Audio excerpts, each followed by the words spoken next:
इतिहास में चौटाला साहब भी मुख्यमंत्री रहे, भूपेंद्र हुड्डा भी मुख्यमंत्री रहे। कभी हरियाणा के अंदर केंद्र तैयार है, कानून केंद्र लेकर आई, कोई दूसरे देश के आए हुए लोग लगते हैं आपको। हमारे देश के किसान हैं, कांग्रेसी पूरे दिन कहते हैं हम किसान हितैषी हैं। क्या उनका पैडी तक का पैसा आज किसानों के पास आया है? पूरे दिन तमाम रास्ते बंद करके किसानी का भला नहीं हो सकता। आप उनको सीरियस पॉलिटिशियन मानते हैं? अगर आप नहीं मानते तो फिर उनके इस्तीफे को आप ही मंजूर करो।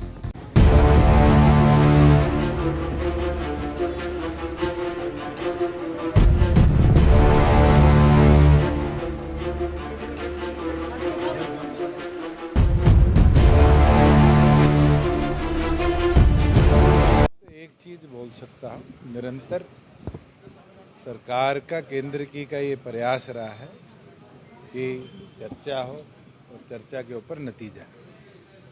और आज भी हम उम्मीद रखते हैं कि जो 40 अलग अलग नेता थे वो केंद्र से अपनी वार्ता को दोबारा शुरू करें और वार्ता से ही इस पूरे गतिरोध का समाधान निकलेगा।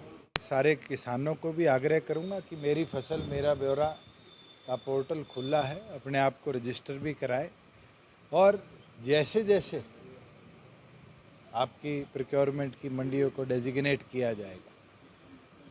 मैंने आज ये निर्णय और लिया है कि पहले जैसे आई फॉर्म के कटने के बाद, गोदाउन में माल पहुंचने के बाद किसान की फसल का पैसा 1 हफ्ते में रिलीज होता था, इस बार आई फॉर्म की वेट करने की किसान को ज़रूरत नहीं होगी। जैसे ही आड़ती जे फॉर्म किसान का काटेगा, विदिन 48 आवर्स उसका जो फसलों का पैसा है उसको उसके खाते तक पहुंचाने का काम हमारी सरकार करेगी। एक चीज़ आपको बता दूं और पूछ भी लूँ, अगर मैं आपको कह रहा हूं कि जो इतिहास में पहली बार खरीदा जाएगा तो वो किसान का खरीदा जाएगा, किसी और का खरीदा जाएगा? अगर किसान की फसल का पैसा जो पहले 15 दिन और मेरे से पहले तो शायद महीने 2-2 महीने तक किसान के खाते में नहीं आता था, वो जे फॉर्म के कटने के 48 दिन के अंदर किसान के खाते में हम दे देंगे, तो मुझे लगता है सबसे ज़्यादा परेशान तो आज किसान की आर्थिक हालात को मजबूत करने के लिए हम हैं। मजबूती के साथ हमारी सरकार ने पिछले 3 प्रोक्योरमेंट सक्सेसफुली हरियाणा प्रदेश में करी है। आज आप पंजाब में जाके पता करो, जहाँ कांग्रेसी पूरे दिन कहते हैं हम किसान हितैषी हैं, क्या उनका पैडी तक का पैसा आज किसानों के पास आया है? ये तो हमारी सरकार है जिसने वीट, पैडी, तमाम फसलें, चाहे बाजरा हो, सरसों हो, 1-1 रुपया। और तो और हरियाणा के इतिहास में चौटाला साहब भी मुख्यमंत्री रहे, भूपेंद्र हुड्डा भी मुख्यमंत्री रहे। कभी हरियाणा के अंदर 1.5 लाख 2 लाख मेट्रिक टन से ज़्यादा बाजरा प्रोक्योर नहीं हुआ। ये पहली बार हुआ कि 8 लाख मेट्रिक टन बाजरा हमारी सरकार ने प्रोक्योर किया और एक एक दाना हरियाणा ही नहीं, लोग कहते थे दूसरे प्रदेशों का है, तो उसको भी प्रोक्योर कर कर हमने दिखाया। और ये मैं ऑन रिकॉर्ड आज भी कह देता हूँ कि जैसे ही मार्च के महीने से सरसों की प्रोक्योरमेंट शुरू होगी, उसके साथ अप्रैल की 1 तारीख से वीट की प्रोक्योरमेंट शुरू होगी। हरियाणा प्रदेश की तमाम मंडियों के अंदर ज़्यादा हाईटेक तरीके से लोडिंग अनलोडिंग भी होगी। एक एक फार्मर को बेहतर व्यवस्था के साथ मंडियों में बुलाया भी जाएगा और साथ में उसका जे फॉर्म कटते ही 48 घंटे के अंदर उसके खाते में पैसे डालने की व्यवस्था को हम पूरी सक्सेसफुली।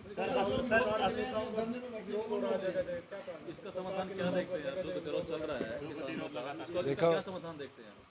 समाधान बताया तो है। जो 40 लोगों ने इस पूरी मुहिम को चेहरा दिया था, आज वो 40 चर्चा करने के लिए तैयार क्यों की? मैं तो बारी बारी कहता हूँ, वो 40 तैयार हो चर्चा करने के लिए, केंद्र से मैं दोबारा चर्चा करूँ। केंद्र तैयार है, कानून केंद्र लेकर आई। प्रदेश के अंदर जब मैंने पहले दिन कहा था कि एमएसपी सुनिश्चित रहेगी, एमएसपी जब तक रहेगी जब तक मैं दोनों पक्ष बातचीत के लिए तैयारी की बात कर रहे हैं, आपने भी मध्यस्थता करने के लिए मध्यस्थता के अंदर जहां बैठ के चर्चा कराने की बात है, विषय तो लेकर आए। सरकार ने भी कहा कि बातचीत को तैयार है, किसानों भी करेंगे बातचीत। तो फिर बातचीत क्यों नहीं हो रही? पहले बुलावा आता था, आप उन 40 लोगों से तो पूछो कि केंद्र के साथ क्यों नहीं वार्ता? बुलावा नहीं आता ना। किसान है